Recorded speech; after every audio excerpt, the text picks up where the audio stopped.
Welcome back to Havana Media. My name is Owino, and as usual, I'm going to be your host for today. There is a mistake that Azimio coalition is doing, and I think if they are not aware, or I think if they will not correct it as early as possible, it's really going to cost them during the 2027 general election. And this mistake is a situation whereby up to now, the Azimio la Umoja have not declared or have not chosen who is going to be the flag bearer or who is going to lead the Azimio la Umoja, due to the fact that Raila Amolo Odinga is going to exit to go to African Union to become the chairman of the African Union. Just into that reminder, if it is the first time that we're watching this video, I would like to take a moment, go to the subscription area, click the subscribe button, like, share, and drop a comment so that I can also know how you're feeling or your point of view, and also tell me where you're watching this video and how they are reaching you. I always tell you that feedback is normally the main key, and that is the point, the main point of view in any conversation. Thank you very much. Now, let us just jump back into our topic.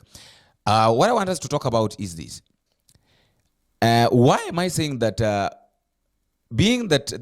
fact that Azimio la Umoja have not chosen who is going to be their flag bearer for the 2027 presidential candidate might cost them. Let us look at it in this way. Right now, the ruling party, that is the Kenya Kwanza, we already know very well that the person who is going to vie for the presidential candidate is William Samoei Ruto, and probably being by Rigathi Gachagua. So up to now, we know very well. Okay, let us now coming back to Azimio la Umoja.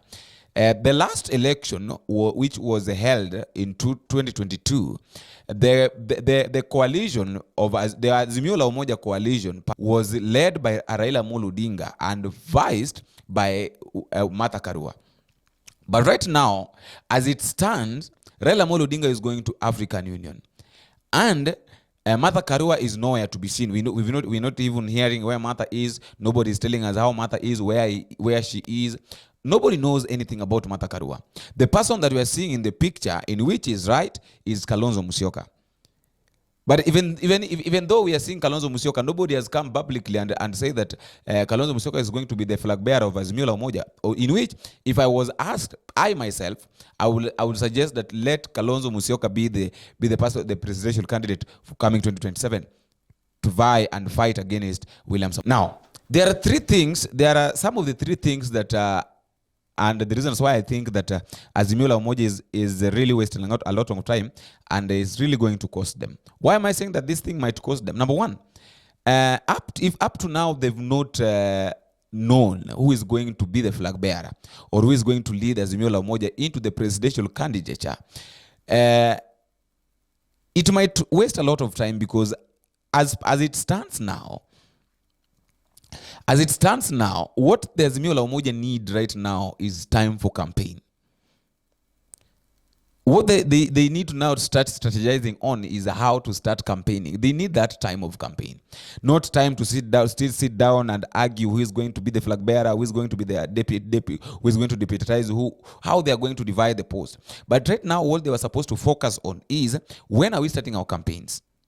And during our campaigns, what are we supposed to do? So that is number one thing that might waste them, that time limit. There is no time. Sincerely speaking, there is no, okay, in as much as we might think that there is time, William Ruto is already gaining the ground. William Ruto is already occupying the ground. Are you seeing? So even though, and as you can see, even the people that lost trust in William Ruto are starting to come back. Why? Because Raila Amolo Odinga is not in the picture. The person who was pressurizing William Ruto and the government is not in the picture right now. He's not even doing the campaigns to become the president of the Republic of Kenya. No. So Ruto has got that time. Ruto has a lot of time to do what he wants, to say what he wants at any time, anywhere. So he gives people a lot of negative things, and people gives him and listening ear. So this is one of the factors that is that might affect Azimio la Umoja, because they would have realized that, okay, we have no time. Why can't we sit down and appoint our party leader, or appoint our alliance leader, so that we can do all those things later? So that is number one. The second thing, The second thing that is really wasting them is at this point now they should have started drafting their own campaign formula, or they should have started strategizing their own formula on how they're going to campaign, what they're going to do, and who is going to do what, something like that. That is not that we've not even heard of that. So that is number two. The second thing that it might waste them during the 2027 general election is they've not even strategized anything. The other time we had Babu Owino saying that they're going to sit on the table, Babu Owino, Kalonzo Musyoka, alias Joho Sifuna, and talk about some of the one or two issues. They did not even mention Martha Karua. So automatically Martha Karua is not in the picture. As it stands right now, Martha Karua is not in the Azimio picture. The big question is, where is Martha Karua? Now, we know very well that as it is, let me just allow me to just use this word. As it is right now, there are a lot of people who are expecting to get posts in Azimio la Umoja due to the fact that Raila Amolo Odinga is not going to be in the party or in the alliance. So there are a lot of people who are expecting to have posts. Like we have got somebody like alias Joho is expecting to be the presidential candidate of ODM party. We have got somebody like Babu Owino who is expecting to either be the ODM party leader or be the deputy chairperson or even become the governor of Nairobi County. We have got somebody like Martha Karua, whom in the last election was the deputy party leader and was supposed to be the deputy president, in which it failed. So she also expects now to be somewhere. And there we have got Kalonzo Musyoka, who is expecting to be the presidential candidate coming 2027. On my opinion, I've told you before and I'm repeating this. Everybody has got his own opinion, or somebody whom we can say that, okay, I'll stand with this person. In my own opinion, when I'm asked, or maybe on my own opinion, I would suggest that Kalonzo Musyoka be the person to bid for the position, presidential candidate 2027, if Azimio la Umoja wants to put away with William Ruto and be deputized by either alias Joho, Babu Owino, or Sifuna. That is my opinion. That Kalonzo Musyoka become the presidential candidate of Azimio la Umoja, then be deputized by either Babu Owino or Sifuna or alias Joho. But most probably be deputized by Babu Owino because of the fame. But when we look at it, when I was trying to look at it in another angle. Now that one brings me to a point, but because a lot of people do not know that Babu Owino met with Kalonzo Musyoka, and now let me bring it home to you that Babu Owino yesterday met with the Kalonzo Musyoka in a secret room. What they discussed, we don't know, but there are some of the few things that might have led to their meeting, and that might have made them to discuss, or they might have discussed. Number one thing that might have led to the meeting between Kalonzo Musyoka together with Babu Owino, the two of them, was this: Babu Owino is targeting to become the governor of Nairobi County. That is something that we all need to know and agree on. Babu Owino is targeting to become the governor of Nairobi County. Is planning to throw away, to do away with the throne of Sakaja. In which there is a time that there's a video that I posted earlier, asking about what really happened with Nairobi County. There we have got somebody like we have got Sifuna, we have got Babu, we have got Sakaja, all those people. We have got Mike Sonko. Where I was saying that there's no one in Nairobi County who have served as a governor and maintained and gone for 2 terms. Let us look, when we look at the likes of Mike Sonko did not even go 2 terms. So now Sakaja is here. Babu, and let us not lie to each other. If right now Sakaja stands with Babu Owino, that Babu Owino wants to vie for governorship of Nairobi County, Babu Owino will defeat Sakaja very early in the morning. Let us not lie on that. Because when you look at the vibrancy of Babu Owino right now, is on a higher level. Countrywide, Babu Owino's vibrancy is on a higher level. So number one thing that might have led to the meeting between Babu Owino and Kalonzo Musyoka is, okay, I would like to be the governor of Nairobi County. But now, even if I'll become the governor of Nairobi County, how will I do it? Nairobi is like Nairobi people, let us not lie to each other. Nairobi people don't vote for the governor or the senator. This thing is given. You have to be in line with the person who is going to be the president, or whom you expect is going to be the president, so that he can do one, two things. And let us also take it this way. Kalonzo Musyoka is a Kamba. And there are a lot of Kambas in Nairobi County. So for Babu Owino to win the votes from Kambas, he has to be in touch with Kalonzo Musyoka. They have to work together so that he can also win the trust of the Kambas in Nairobi County to vote for him. So that is number one thing. And another thing, in as much as Babu Owino would like to be the governor of Nairobi County, let us also not forget about Tim Wanyonyi. Not unless Tim Wanyonyi decides to go back to Western, that is when now Babu Owino can get an advantage of becoming the next governor. But if if Tim Wanyonyi will decide that I want to be the governor of Nairobi County, it will force Babu Owino to go and deputize Kalonzo Musyoka to become the deputy president coming 2027, in which, on my opinion, I think that Babu Owino is still young for that. He still has time, because remember, he's also saying that it's now time for Kalonzo Musyoka. It's now our time also to stand with someone. Kalonzo Musyoka is older, ni mzee. It's our time to stand with him, so that mzee akimaliza vijana pia wakuje. So even Babu Owino feels like, no, I'm still young for this. I still have some time to do this.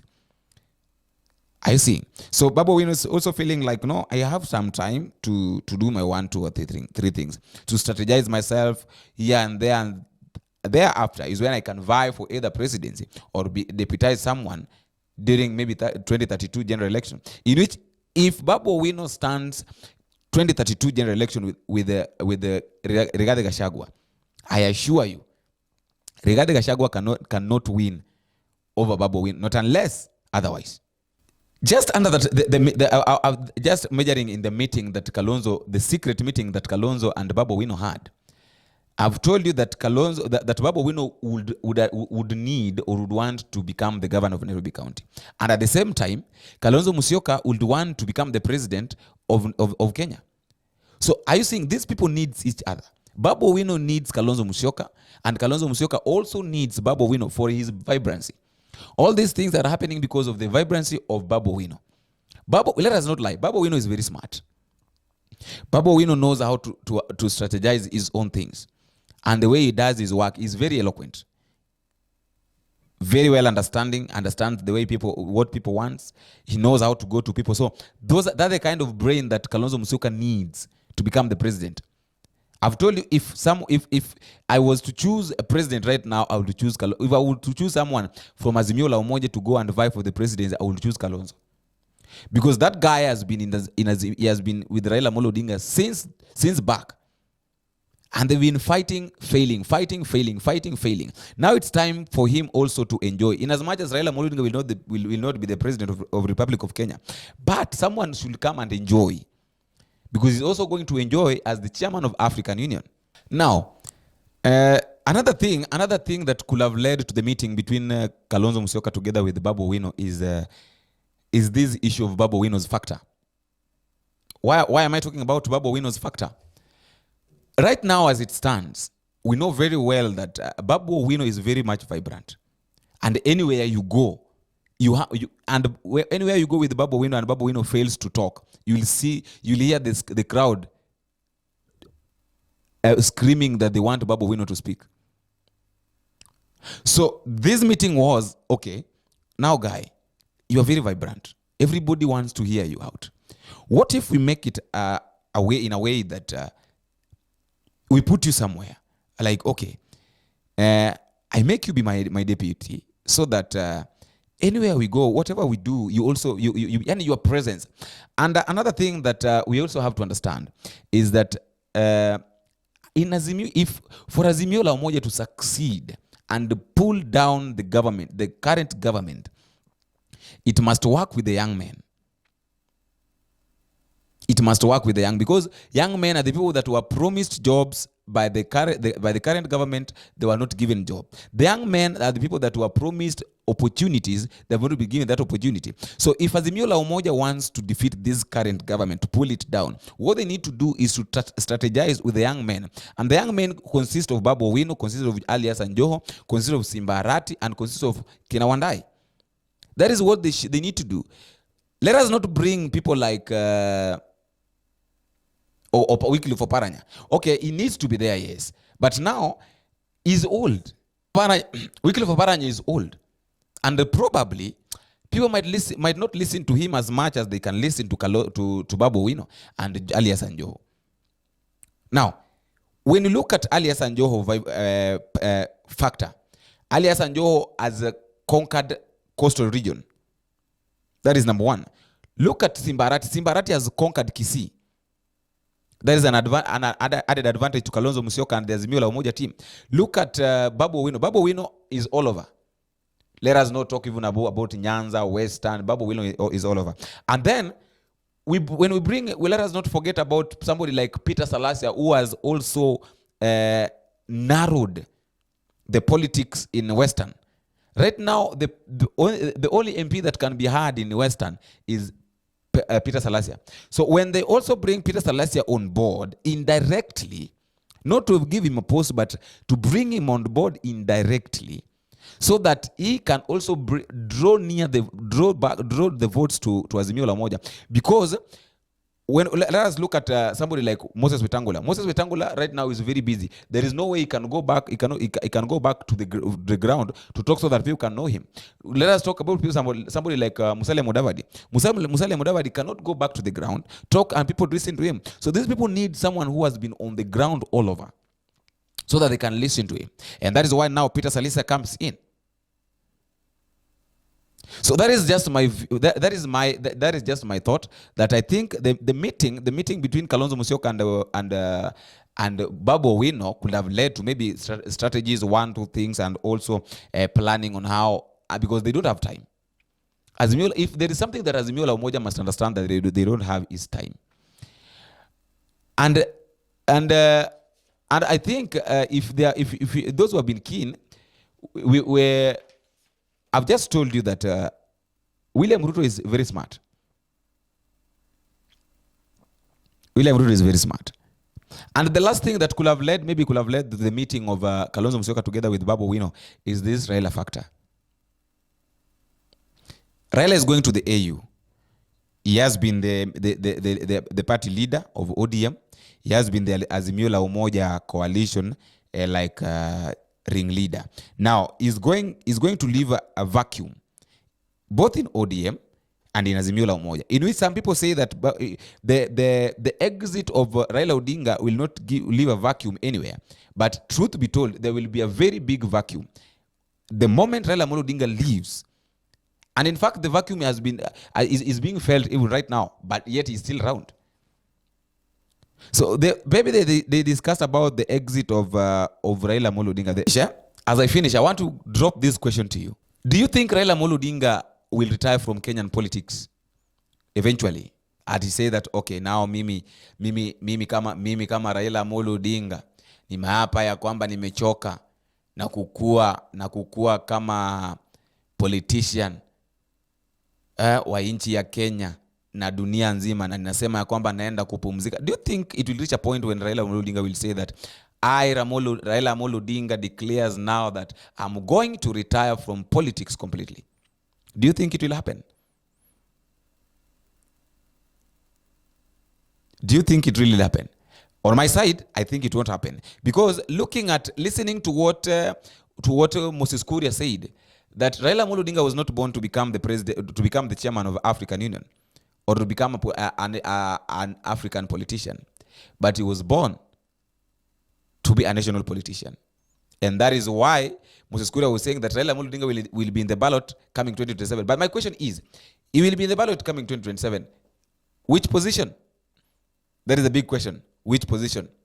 So big questions are, will Raila Odinga eventually retire from politics? If yes, which year? If no, why? And then, do you think there's a possibility of Raila Odinga resigning from African Union chairmanship, in case you will be elected, comes back to Kenya and vies for a position and be in the ballot? If yes, which position? And if no, why? Those are just my thoughts. I also give you time at the comment section so that you can also tell me what you're thinking. Until we meet again, I've been your host, Boniface Owino. Bye-bye.